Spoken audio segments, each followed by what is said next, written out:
On April 2, 1917, President Woodrow Wilson went before a joint session of Congress to request a declaration of war against Germany. Germany violated its pledge to suspend unrestricted submarine warfare in the northern Atlantic and Mediterranean. The nation also attempted to entice Mexico into an alliance against the United States. For these reasons, on April 4, 1917, the U.S. Senate voted to declare war on Germany. The House conjured 2 days later, and the United States declared war on Germany ally Austria-Hungary on December 7, 1917. When World War I erupted in 1914, Wilson pledged neutrality for the U.S., a position that the majority of Americans favored. However, since Britain was one of Americans' closest trading partners, tension arose between the United States and Germany over the latter's attempted quarantine of British Isles. Several U.S. ships were damaged or sunk by German mines when traveling to Britain. In February 1915, Germany announced unrestricted warfare against all ships, neutral or otherwise, that entered the zone around Britain. A month later, Germany announced that a German ship had sunk the William P. Frye, a private American vessel. However, the German government apologized and called the attack an unfortunate mistake. On Lusitania, ocean liner was torpedoed without warning. Of the 1,959 passengers, 1,198 were killed, which included 128 Americans.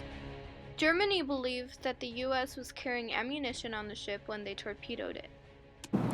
The Germans were determined to win the war of attrition against the Allies. 3 days later, the United States broke diplomatic relations with Germany, and just hours later, the American liner Housatonic was sunk by a German U-boat. On February 22nd, Congress passed a $250 million arms appropriation bill to prepare the United States for war.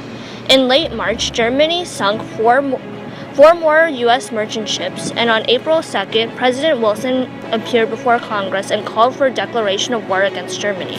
His request was granted for 4 days later.